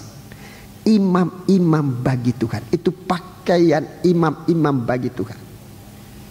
Dia suka tinggalkan rumah. Dia pergi memburu di padang. Pakaian itu ditinggalkan di rumah. Saudaraku, pakaian itu tidak akan terus tergantung begitu saja. Yakub yang tadinya tidak memiliki pakaian itu, Sekarang di saat berkat akan dibagikan, pakaian itu dipakai oleh Yakub. Yakub menggunakan pakaian tahbisan. Yakub menggunakan pakaian tahbisan untuk menerima berkat dari ayahnya. Saudara-saudaraku, pelayanan yang kita sering tinggalkan, pelayanan yang sering kita abaikan, kita tinggalkan karena kita pergi mengejar daging di padang, mengejar sesuatu di bumi ini, di dunia ini. Saudaraku, pakaian itu tidak akan lowong begitu saja. Pelayanan yang kita tinggalkan tidak akan terbiar begitu saja oleh Tuhan di hari pemberian berkat kasih sayang Tuhan. Bangku-bangku yang biasanya kita duduk di situ tidak akan tetap kosong, tidak. Satu waktu akan ada orang yang mendudukinya. Dan kalau sudah ada orang yang mendudukinya, tidak mungkin diambil kembali. Esau tidak ada kesempatan untuk memperbaiki kesalahannya. Sudah terlalu jauh ia pergi ke padang. Sampai saat pembahagian berkat, ia ketinggalan. Kalau kita sering meninggalkan, akhirnya bisa menjadi orang yang ketinggalan. Dan ini berbahaya. So, ketinggalan waktu Yesus datang tidak bisa disusul. Itu ketinggalan yang akan mengakibatkan air mata. Coba sekarang kita baca, kalau pakaian ini sudah diambil oleh orang lain, ayat 30. Ayat 30. Setelah Ishak selesai memberkati Yakub, dan baru saja Yakub keluar meninggalkan Ishak ayahnya, pulanglah Esau kakaknya dari berburu. Ia juga menyediakan makanan yang enak, lalu membawanya kepada ayahnya. Katanya kepada ayahnya, "Bapa, bangunlah dan makan daging buruan masakan anakmu, agar engkau memberkati aku." Tetapi kata Ishak ayahnya kepadanya, "Siapakah engkau ini?" Jawabnya, "Akulah anakmu, anak sulungmu Esau." Lalu terkejutlah Ishak dengan sangat serta berkata, "Siapakah gerangan dia yang memburu binatang itu dan yang telah membawanya kepadaku? Aku telah memakan semuanya sebelum engkau datang dan telah memberkati dia, dan dia akan tetap orang yang diberkati." Ya, Yakub membawa daging domba. Yakub membawa daging domba yang dimasak dan dipersembahkan untuk membawa berkat. Lembu, domba, saudaraku, itu gambaran tentang korban-korban yang mendamaikan. Sementara Esau membawa daging buruan, daging di padang, daging yang bukan hasil penggembalaan. Saudara-saudaraku, satu kehidupan, satu korban yang tidak diterima oleh Bapa. Sekarang kita dengarkan ayat yang ke-34. Sesudah Esau mendengar perkataan ayahnya itu, ya, perhatikan, meraung-raunglah ia. Meraung-raunglah ia dengan sangat keras. Dengan sangat keras. Dalam kepedihan hatinya, serta berkata kepada ayahnya, "Berkatilah aku ini juga. Berkatilah aku ini juga, ya Bapa." Ya, terima kasih. Berkati aku ini juga, ya Bapa. Terima kasih. Meraung-raung, ini akibat dari tidak memperhatikan nasihat berita tentang pendamaian.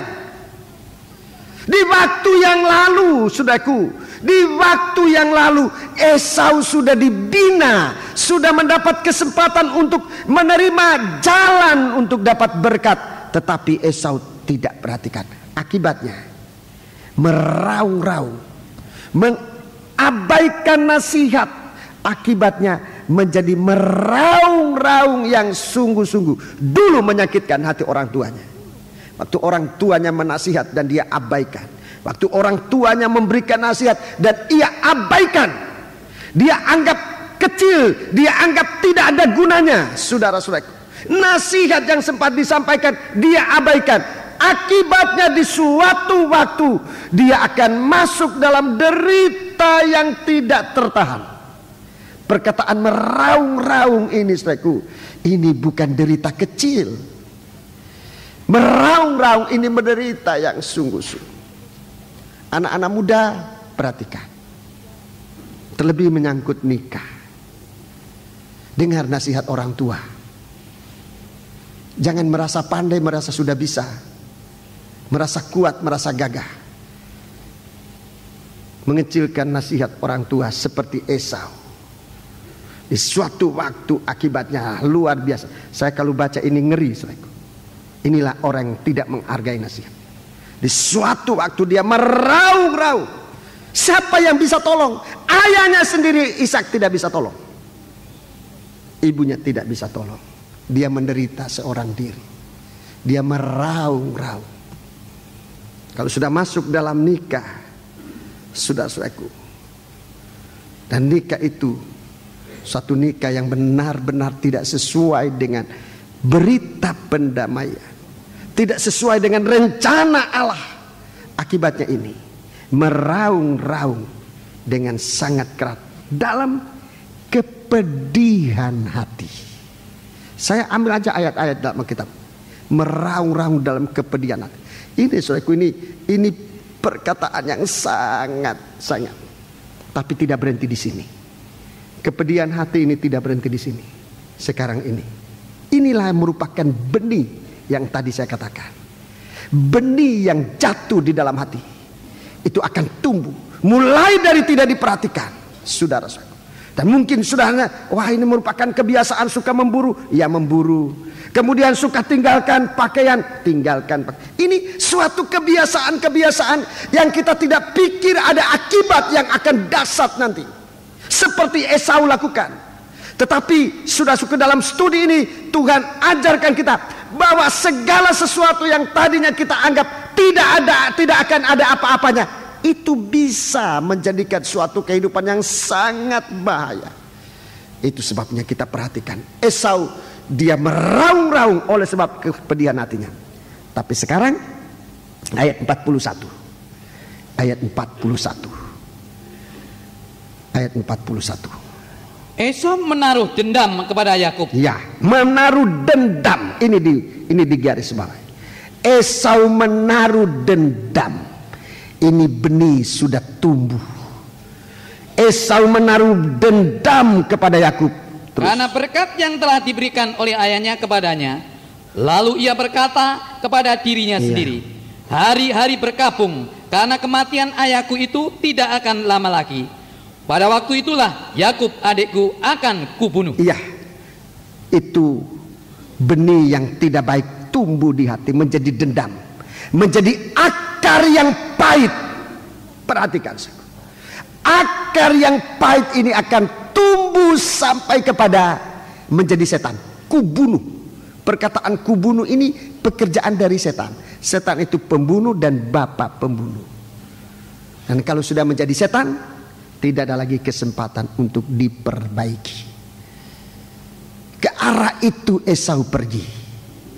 Esau mulai mengabaikan pendamaian yang ada di dalam rumah ayah dan ibunya.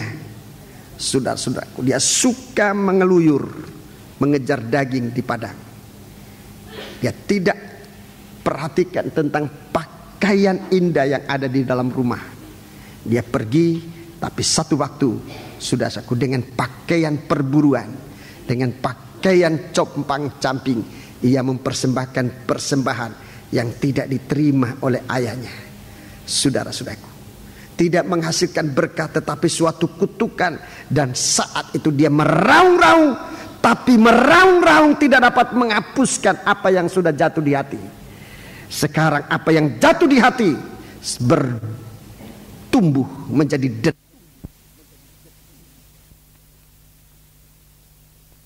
pembunuhan. Esau berniat menjadi seorang pembunuh.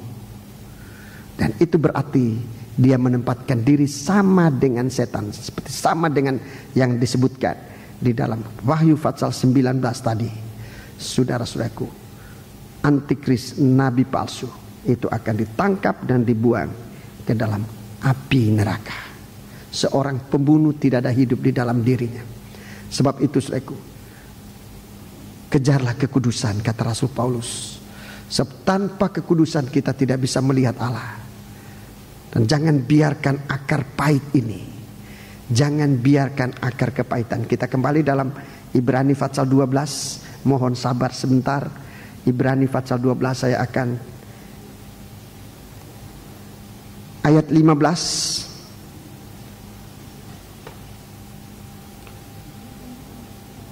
Jagalah supaya jangan ada seorang pun menjauhkan diri dari kasih karunia Allah. Ya, menjauhkan diri dari kasih karunia, dari berita pendamaian. Ini kasih karunia. Ini berita pendamaian, keselamatan yang dikaruniakan oleh Allah. Jangan jauhkan diri dari, seperti Esau. Esau menjauhkan diri dari kasih karunia Allah. Terus agar jangan tumbuh akar yang pahit. Ya, agar jangan tumbuh akar yang pahit, yang menimbulkan kerusuhan dan yang mencemarkan banyak orang. Iya, terima kasih. Perhatikan ini, saudaraku. Tinggallah bersama dengan Tuhan. Jangan menjauhkan diri dari persekutuan, dari kasih karunia Allah. Supaya akar yang pahit ini jangan sempat tumbuh dan menjalar untuk menajiskan banyak orang. Seperti Esau, jangan ada orang menjadi cabul atau yang mempunyai nafsu yang rendah seperti Esau, yang menjual hak kesulungannya untuk sepiring makanan. Sebab kamu tahu bahwa kemudian ketika ia hendak menerima berkat itu, ia ditolak. Sebab ia tidak beroleh kesempatan untuk memperbaiki kesalahannya, sekalipun ia mencarinya dengan mencucurkan air mata. Air mata dan air mata gunakanlah dengan tepat. Kalau sekarang kita datang kepada Tuhan mencucurkan air mata penyesalan, saat berita pendamaian, saat korban Kristus masih bekerja, saudara-saudaraku, maka kita akan menerima pendamaian ini. Sebab korban ini akan berhenti. Di satu waktu korban ini akan berhenti. Pada pertengahan minggu. Dengarkan baik-baik. Jangan kesusu berhenti. Pada pertengahan minggu, sengsara itu akan datang dan korban itu tidak ada. Di saat itu, saudara-saudaraku, segala korban dihentikan. Korban bakaran, korban itu akan berhenti. Daniel, bagi yang masih suka dengar silakan. Kitab Daniel, saya tunjukkan ini saudaraku, supaya saudara bahwa berita ini tidak terus ada, saudaraku. Ada satu waktu korban ini berhenti. Daniel pasal yang ke-9.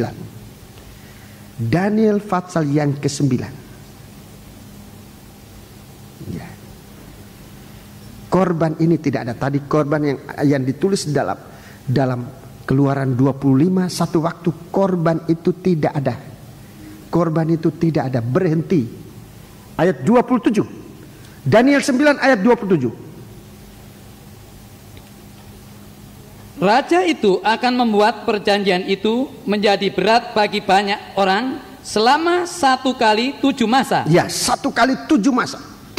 Pada pertengahan 7 masa itu, ya, pada pertengahan 7 masa itu, ia akan menghentikan korban sembelihan dan korban santapan. Korban sembelihan, lembu 2 anak domba dihentikan.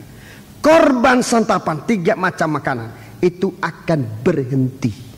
Terus, dan di atas sayap kekejian akan datang yang membinasakan, sampai pemusnahan yang telah ditetapkan menimpa yang membinasakan itu. Perhatikan ini. Ini masa aniaya antikris.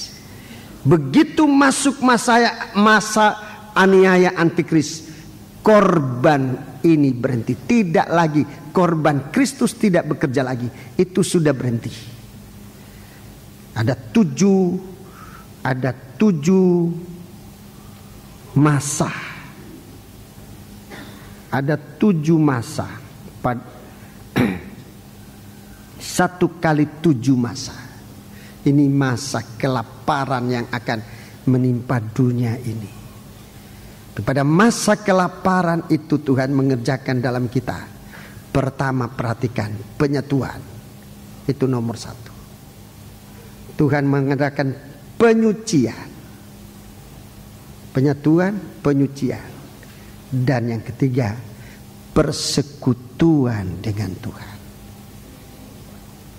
Ini satu pelajaran yang besar, tapi saya sampaikan. Satu masa itu akan dibagi dua bagian. Setengah masa permulaan, Tuhan mengerjakan suatu penyatuan. Saya sebut saja penyatuan tubuh Kristus. Suatu penyucian, tubuh Kristus akan disucikan. Kemudian yang ketiga, suatu penyatuan. Ini sampai pertengahan minggu, 3,5 masa. Kemudian korban berhenti. Tidak ada korban lagi. Tidak ada korban pendamaian. Kemudian datang 3,5 masa, di mana damai di bumi ini tidak ada lagi. 3,5 masa damai di bumi tidak ada. Di sana hanya ada penumpahan darah. Apa yang dikatakan oleh Esau dengan dendam, itu benih sudah tumbuh menjadi dendam. Dia akan menjadi pembunuh yang hebat selama 3,5 tahun. Pembunuhan itu tidak dengan belas kasih, tidak ada rasa kasihan, tidak ada sama sekali. Sadis. Benar-benar sadis. Sebab damai di hati itu tidak ada lagi. Damai di bumi sudah diangkat. Tidak ada damai, saudara. Korban Kristus sudah diangkat. Korban sembelihan, korban santapan, stop. Mempelai perempuan Kristus diangkat. Tepat pada Wahyu 12. Saudaraku, itu setengah masa. Saudaraku, maafkan, 3,5 masa selesai. Pertengahan minggu yang pertama selesai. Pertengahan minggu yang kedua, itu 3,5 masa. Itu aniaya yang hebat. Tidak ada damai, saudara-saudaraku. Di saat itu, saudara-saudaraku, seperti Esau ingin mendapatkan berkat, tapi berkat itu tidak ada. Sekarang ini nasihat-nasihat, teguran-teguran disampaikan dengan sungguh-sungguh. Ibu dan ayah menyampaikan nasihat. Hamba-hamba Tuhan, gembala-gembala, bagaikan ibu dan ayah dalam sidang jemaat, ingin menasihati, ingin menegur, ingin menyatakan kesalahan. Tapi anak-anak banyak yang abaikan. Di masa 3,5 tahun, 3 masa setengah, pertengahan minggu yang kedua, sisanya itu akan menjadi saat orang meraung-raung, tapi tidak ada jawaban untuk menolong. Sebab itu kesempatan masih ada ini, saudaraku. Kesempatan yang masih ada ini biar kita gunakan untuk didamaikan dengan Allah. Kami ini adalah utusan-utusan Kristus, kata Rasul Paulus. Seakan-akan Allah meminta dengan perantaraan kami. Dan di dalam nama Kristus, berilah dirimu didamaikan dengan Allah. Berilah dirimu didamaikan dengan Allah. Ia yang tidak berbuat dosa sudah dijadikan dosa ganti kita. Kita akan terima tubuh dan darah yang sudah memikul segala dosa kita. Sekarang kita hanya mau terima Dia, percaya Dia. Jangan acuh tak acuh dengan perjamuan suci. Jangan melorot kerinduanmu akan perjamuan suci. Jangan melorot ibadahmu, jangan melorot pelayanan. Sebab hari-hari ini kita tidak tahu sejauh mana kita diizinkan oleh Tuhan untuk masih bisa mendengar berita ini. Sementara kita masih mendapat berita, gunakan kesempatan. Kita bangkit berdiri. Pelayan perjamuan suci segera maju ke depan. Haleluya.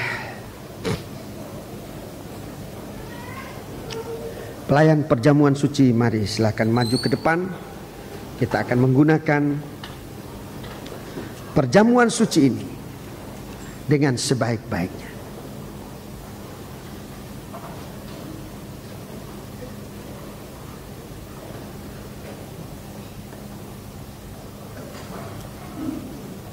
bangkit berdiri di hadapan Tuhan.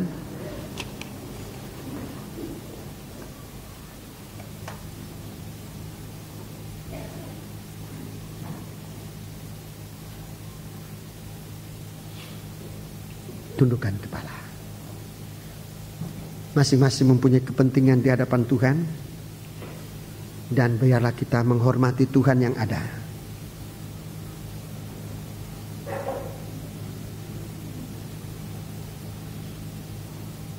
Dia yang hadir di tengah-tengah kita tidak untuk menghukum, tapi untuk menolong kita.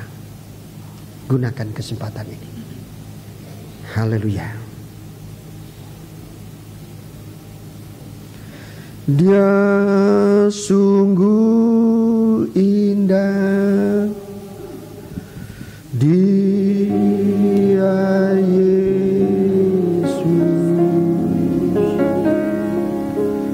Dia ajaib, Dia mulia,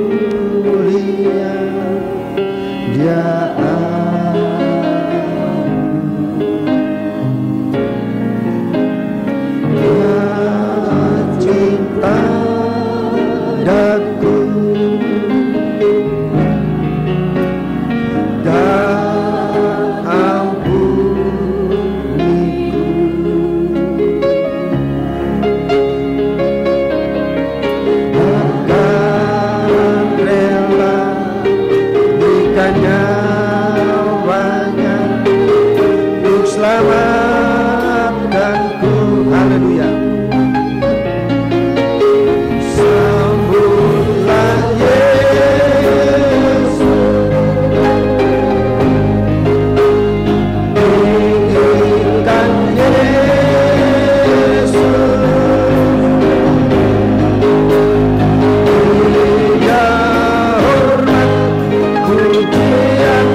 sambutlah Yesus.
Kalau dia indah, angkat tanganmu sembah dia.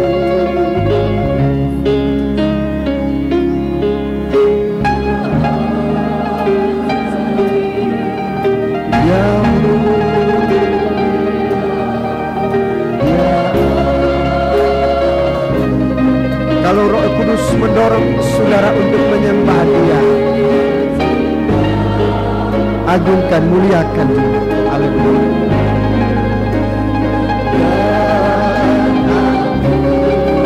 Dia benar-benar mengampuni kita. Haleluya.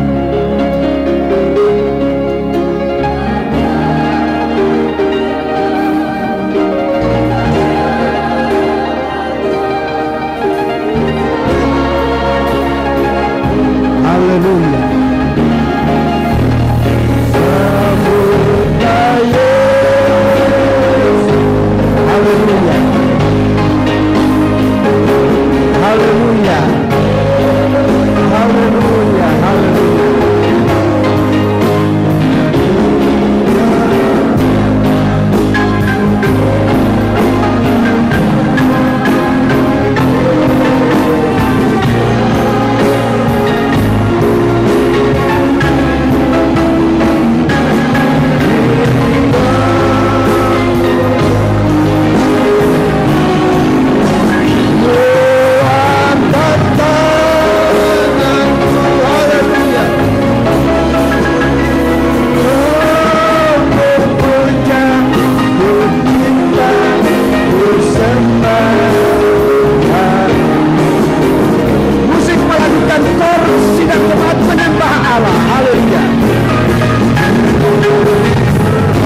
taruh di atas hatimu.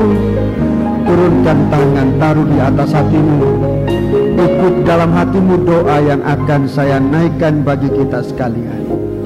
Bapa, ampuni kesalahan kami pada hari-hari yang lalu, baik itu perbuatan kami maupun perkataan kami maupun sikap kami yang acuh tak acuh akan firman-Mu, abaikan akan pelayanan dan ibadah kami, sehingga banyak kali kami jauh dari Dikau Tuhan, tanpa menyadari bahwa di suatu waktu kami membutuhkan Engkau, kami membutuhkan jawaban-Mu dalam doa kami membutuhkan jawaban dalam seruan kami. Di saat itu tidak ada jawaban lagi dan kami akan menderita. Ampunilah kami saat ini Tuhan, sesuai dengan firman-Mu, dan biarlah darah-Mu Tuhan menghapuskan segala salah dan dosa kami. Kami berdoa, hamba mendoakan seluruh sidang jemaat. Hidupkanlah kami di dalam firman-Mu, dalam Roh-Mu yang suci dan kasih-Mu. Terima kasih. Demikian Bapa, sekarang kami akan mengulurkan tangan kami menerima tubuh dan darah-Mu yang akan dibagi-bagikan bagi kami. Akan kami terima, akan kami makan dan kami minum. Kami menerima berkat dari Dikau. Terima kasih.